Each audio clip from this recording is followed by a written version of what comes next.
Olá a todos, pessoal! Há mais ou menos um mês eu encontrei alguns casos de mistérios japoneses na internet e eu decidi fazer um vídeo sobre esses casos. Então eu fiz esse vídeo aqui, Mistérios Não Solucionados do Japão. Eu postei o vídeo e eu definitivamente não esperava que ele fosse ter um desempenho tão surreal. Nesse momento, o vídeo está com simplesmente 150 mil visualizações, uma marca que eu jamais esperava atingir. E como algumas pessoas pediram para eu fazer a parte 2 e eu gostei muito de fazer aquele vídeo, eu decidi fazer. Espero que gostem.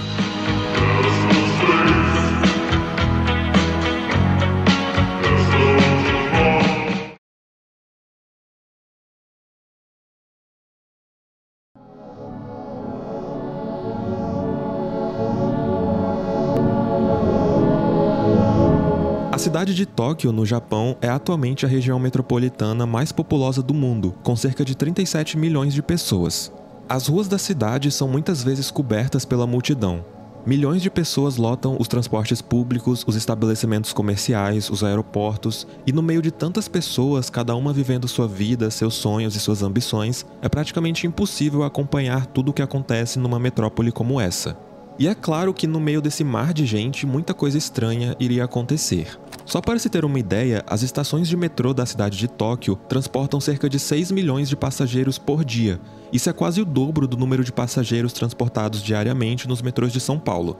Em algumas estações de metrô de Tóquio, é possível encontrar armários como esses. Esses armários servem para que os passageiros guardem seus objetos pessoais e retirem posteriormente. Dessa forma, eles não precisam ficar carregando seus pertences para cima e para baixo. No dia 26 de abril de 2015, alguns funcionários de uma estação da cidade perceberam que dentro de um desses armários havia uma mala amarela. Só que, curiosamente, a porta do armário onde essa mala estava aberta, o que acabou chamando a atenção dos funcionários. Os funcionários da estação acharam aquilo estranho e começaram a pensar que provavelmente algum passageiro havia esquecido a mala ali. Então eles decidiram levar a mala até os achados e perdidos, na esperança de que o dono fosse atrás dela quando retornasse. Só que o tempo foi passando e ninguém apareceu para retirar a mala. A mala ficou guardada nos achados e perdidos da estação por mais de um mês, até que no dia 31 de maio os funcionários da estação decidiram abri-la. Talvez dentro da mala existisse algum documento pessoal ou algo que ajudasse a identificar o seu dono. Porém, ao abrir a mala, digamos que os funcionários da estação não encontraram exatamente o que eles estavam procurando. Dentro da mala havia um corpo humano. Por conta do tempo que havia passado, o corpo estava em um estado bem avançado de decomposição. Imediatamente a polícia foi acionada e as investigações foram iniciadas.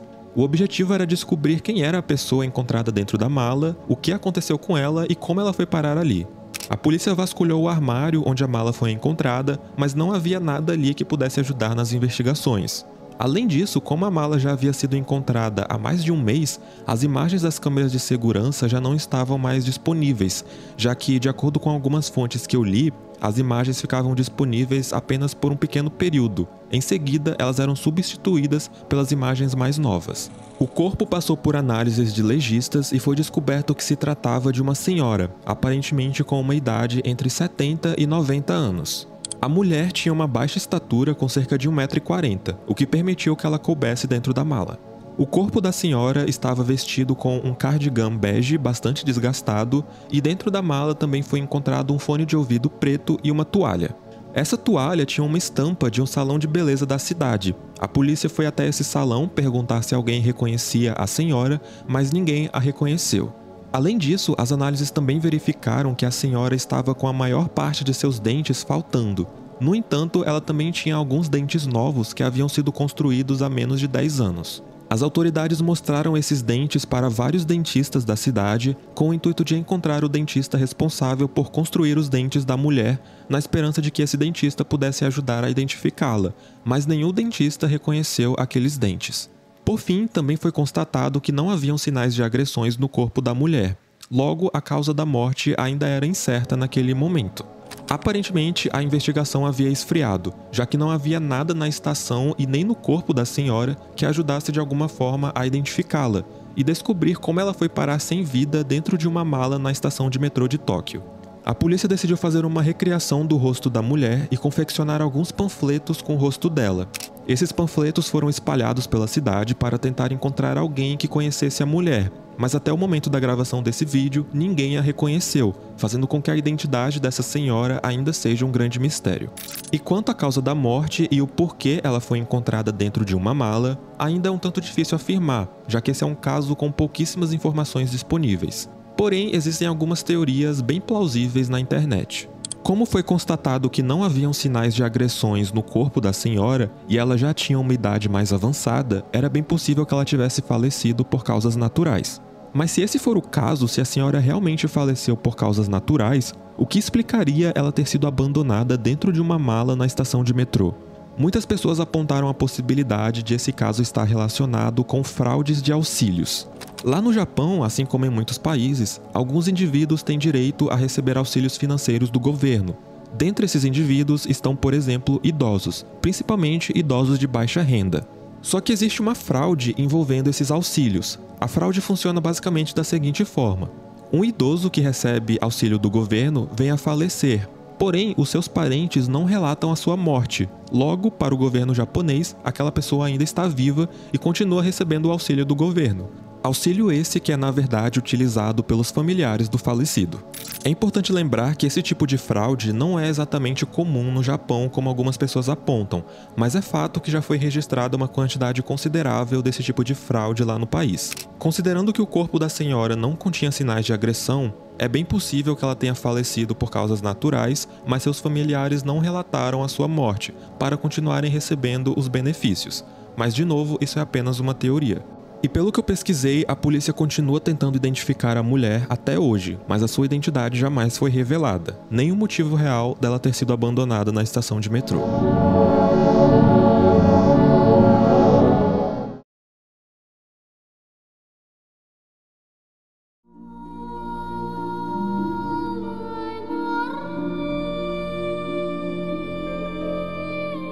A cidade de Toyoaki, situada na província japonesa de Aichi, é considerada uma cidade calma e relativamente pequena, com cerca de 70 mil habitantes. Apesar de estar localizada próxima a uma metrópole movimentada, Toyoaki é marcada pelos seus parques, jardins e bairros residenciais pacatos. E em um desses bairros aparentemente calmos vivia a família Kato, composta pelo casal Hiroto e Ryu e seus 3 filhos, Yuki, de 15 anos, Shogo, de 9 anos, e Erina, de 13 anos. Não existem muitas informações sobre os membros da família, na verdade todo esse caso é bastante obscuro.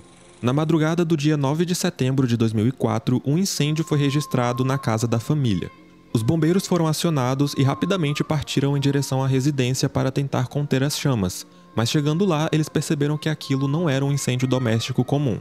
Dentro da residência, os bombeiros encontraram os corpos de 4 dos 5 membros da família, sendo a mãe e os 3 filhos. O pai estava trabalhando naquela madrugada fazendo hora extra, logo ele não estava em casa quando o incêndio ocorreu. Mas o mais curioso de tudo é que a causa da morte dos membros da família não foi o incêndio. Na verdade, todos os membros que foram encontrados sem vida dentro da casa possuíam graves ferimentos de agressão, ou seja, eles haviam sido assassinados. Aparentemente, alguém tinha invadido a casa da família, assassinado a mãe e os 3 filhos e em seguida incendiado a residência. Mas quem teria sido responsável por essa crueldade e por quê? Os corpos das vítimas passaram por análises e foi constatado que não haviam sinais de defesa, sugerindo que eles provavelmente foram atacados enquanto dormiam naquela madrugada. As autoridades começaram a investigar a casa da família para tentar coletar alguma pista que pudesse levar ao assassino, mas infelizmente eles acabaram encontrando mais perguntas do que respostas. Foi descoberto que nenhum item de valor da família havia sido roubado. Além disso, todas as portas que davam acesso à casa, assim como as janelas do térreo, não possuíam sinais de arrombamento. Logo, não era claro como o assassino teria entrado na casa. Talvez ele tivesse conseguido entrar pela janela do primeiro andar, que era a única janela que estava destrancada, ou ele possuía acesso a alguma outra chave. E de fato, a família tinha uma chave reserva que ficava guardada na garagem. Só que essa chave estava devidamente guardada no local de costume, então não era possível afirmar se o assassino teria utilizado essa chave. E quanto ao incêndio, foi confirmado que ele foi proposital, sendo causado por um jornal embebido em querosene e queimado com fósforo. O primeiro suspeito nesse caso foi o pai, pois como eu mencionei, ele foi o único membro da família que não morreu no incidente, já que ele estava fora de casa trabalhando naquela madrugada. A ausência do pai no momento do incêndio é certamente o fato mais curioso a respeito desse crime. Algumas pessoas apontam que talvez o criminoso sabia que o pai estaria fora naquela noite e justamente por isso ele decidiu atacar naquele momento. Mas também existem pessoas que acreditam que o próprio pai seja um suspeito. Como a casa não possuía sinais de arrombamento, era bem possível que o responsável pelo crime fosse alguém que tinha acesso à residência. Algumas fontes também afirmam que o cachorrinho da família era bastante barulhento e chegava a incomodar frequentemente os vizinhos com seus latidos. Mas naquela madrugada ninguém ouviu o cachorro latindo, sugerindo mais uma vez que existia a possibilidade de o responsável pelos assassinatos ser alguém que morava na casa, e por isso o cachorro não latiu. Embora algumas circunstâncias apontassem para o pai como principal suspeito, a polícia não conseguiu encontrar nenhuma prova concreta que ligasse o homem aos crimes. Os esforços da polícia para encontrar o responsável por esses terríveis assassinatos continuaram por mais algum tempo. Alguns veículos de mídia chegaram a se referir a esse caso como um dos mais cruéis da história japonesa. Só que, estranhamente, existem pouquíssimas informações sobre esse incidente na internet, o que é curioso, já que se trata de um crime bastante violento. Pouco mais de um ano após o incidente que tirou a vida dos membros da família Kato, o pai da família, o único sobrevivente do ataque, se envolveu em uma fraude onde ele tentou desviar cerca de 55 milhões de ienes, aproximadamente $500 mil, da empresa onde ele trabalhava.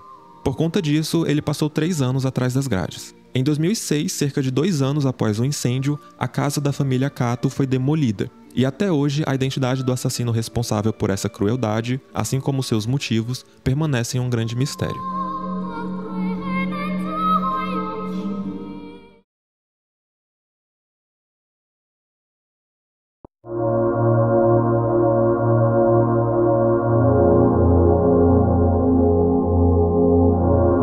Uma arma química é um dispositivo que se utiliza de substâncias tóxicas para causar ferimentos em seres humanos. Existem registros de armas químicas sendo utilizadas em guerras e conflitos armados desde o final do século XIX, mas foi na Primeira Guerra Mundial que esse tipo de arma começou a ser usado com mais frequência.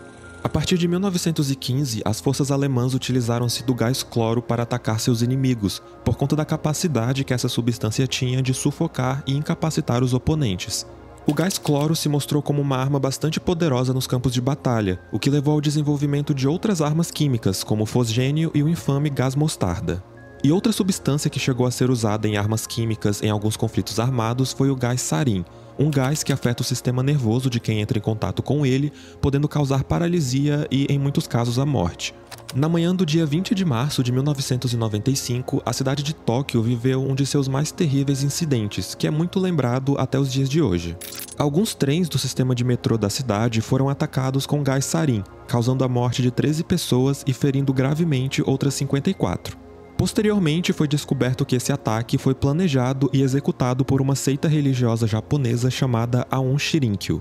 Eu não vou entrar em muitos detalhes sobre essa seita, até porque ela é bem conhecida e eu acredito que a maioria de vocês já ouviu falar sobre ela.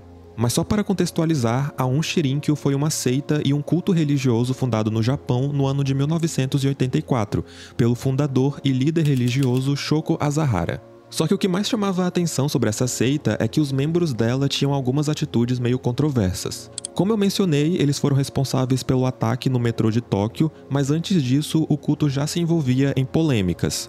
O líder da seita frequentemente se apresentava como uma espécie de divindade, e em determinado momento ele chegou até mesmo a se declarar como Cristo. Além disso, os membros do culto realizavam rituais bastante exagerados, onde eles ingeriam produtos que supostamente eram mágicos, como poções e alimentos espirituais, além de fingirem ter superpoderes. Mas é claro que nada disso era verdade e todos esses rituais excêntricos eram feitos apenas para chamar a atenção do público e, consequentemente, recrutar novos membros para a seita. Mas o foco desse caso não é a seita propriamente dita, mas sim uma situação curiosa que ocorreu e que tinha relação com o culto. Em um determinado momento, as pessoas descobriram a existência de um jogo eletrônico chamado The Story of Kamikuishiki Village. O jogo chamou atenção porque ele tinha visuais bastante bizarros e macabros que pareciam ter saído diretamente de uma creepypasta. Mas o aspecto mais curioso do jogo estava na gameplay. O jogador controla ninguém menos que Shoko Asahara, o líder do culto que eu mencionei anteriormente, com o objetivo de administrar recursos da seita para, no final do jogo, executar o ataque no metrô de Tóquio. O jogador podia contratar novos membros para a seita, gerenciar os recursos, planejar crimes, tudo com o objetivo final de realizar o ataque no metrô. O jogador vencia caso conseguisse realizar o ataque com sucesso, caso contrário, o jogador perdia e uma imagem bastante bizarra do líder aparecia na tela. Eu não encontrei a informação de quando exatamente esse jogo começou a circular pela internet, mas por conta dos seus visuais macabros, da história polêmica e da sua relação com o culto religioso, muitas pessoas começaram a se perguntar qual era o propósito desse jogo, e foi aí que começaram a surgir algumas teorias que transformaram esse caso quase que uma lenda urbana. Isso porque algumas pessoas começaram a teorizar que talvez o jogo tivesse sido desenvolvido pela própria seita Aum Shirinkyo, com o objetivo de recrutar novos membros para o culto e espalhar a mensagem pelo ocidente, fazendo uma espécie de lavagem cerebral em quem o jogasse. E como existiam pouquíssimas informações conhecidas sobre o jogo, isso aumentava ainda mais a sensação de mistério que algumas pessoas tinham em relação a ele. O que era esse jogo? Qual era o propósito dele? Será que ele era realmente um meio de lavagem cerebral criado pelos membros da seita?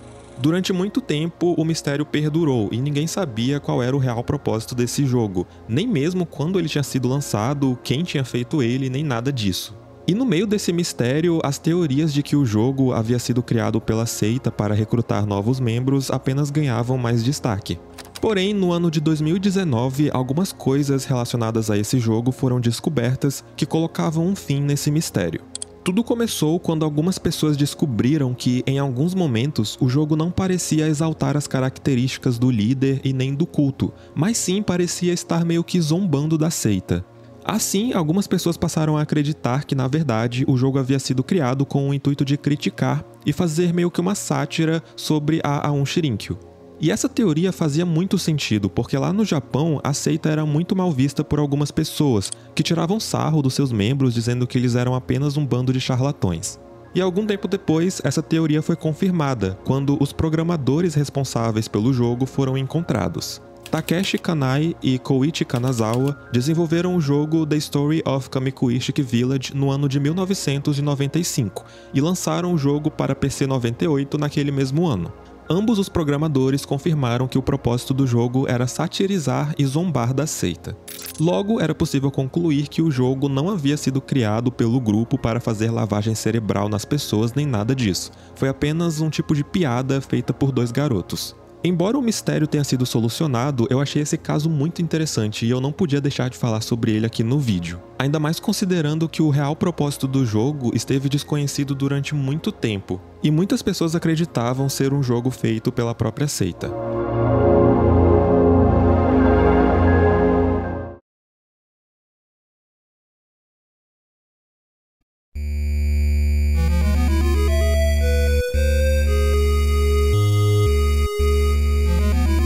Alguma vez na vida você já teve vontade de viajar o mundo?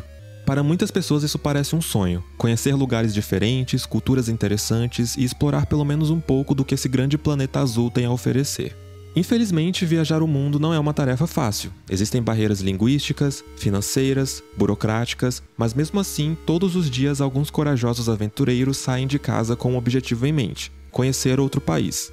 Mas estar em outro país, onde você não conhece ninguém e às vezes nem sequer fala o idioma daquele local, pode ser um tanto assustador e até mesmo perigoso. Kota Shinozaki tinha apenas 21 anos quando ele decidiu deixar sua família no Japão para passar algumas semanas na Índia, um país com uma cultura riquíssima e uma bela história. Durante a viagem, Kota visitaria diversas cidades indianas e também conheceria o mais famoso cartão postal do país, o Taj Mahal. O rapaz iniciou sua viagem no dia 3 de setembro de 2006, e a data de volta estava marcada para o dia 24, só que o dia 24 chegou e Kota não havia retornado para casa. No dia 18 de dezembro de 2006, já 3 meses após Kota iniciar sua viagem na Índia, o então primeiro-ministro da Índia, Manmohan Singh, estava no Japão em uma visita diplomática, e durante essa visita ele recebeu uma carta do então primeiro-ministro japonês, Abe Shinzo. Essa carta, que foi entregue ao primeiro-ministro indiano, havia sido escrita pelos pais do garoto Kota Shinozaki, e nela, os pais do rapaz pediam para que o primeiro-ministro indiano ajudasse a localizar o seu filho, que estava desaparecido em território indiano.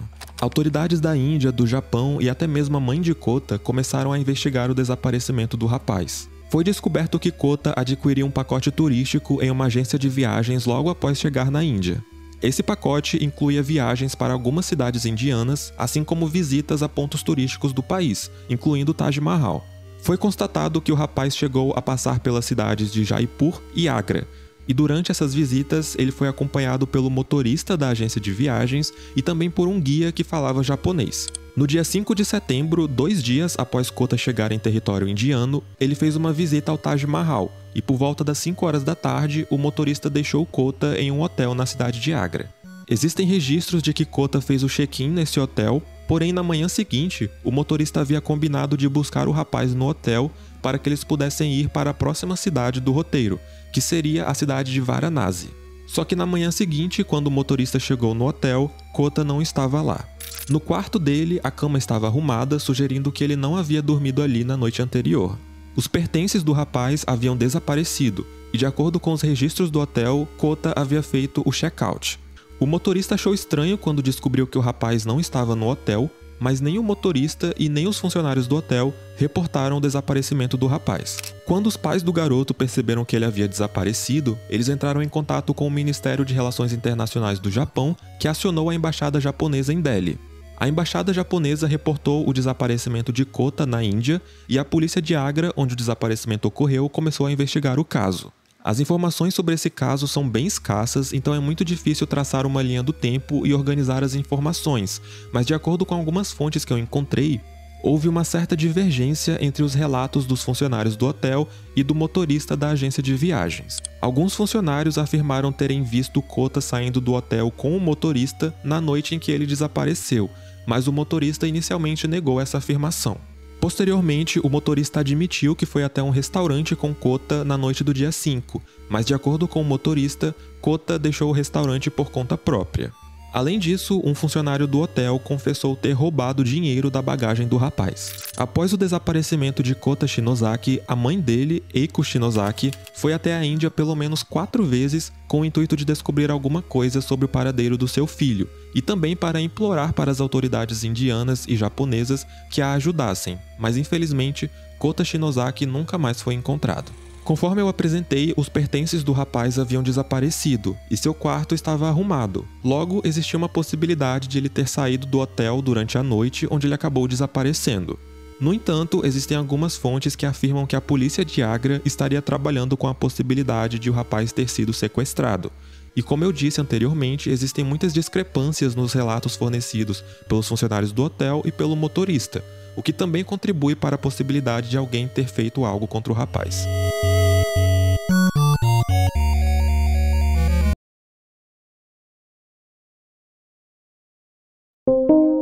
Bom pessoal, chegamos ao final de mais um vídeo aqui no canal e eu agradeço imensamente a todos que assistiram até aqui. E aí, você já conhecia algum dos casos que eu falei aqui no vídeo? Acha que faltou mencionar alguma coisa sobre algum dos casos? Deixa aqui nos comentários que eu vou adorar ouvir de vocês. E se você gostaria de uma parte 3 dessa série, deixa aqui nos comentários também. Quem sabe eu consiga fazer mais um vídeo explorando mistérios japoneses. Mais uma vez, agradeço por ter assistido e nos vemos no próximo vídeo.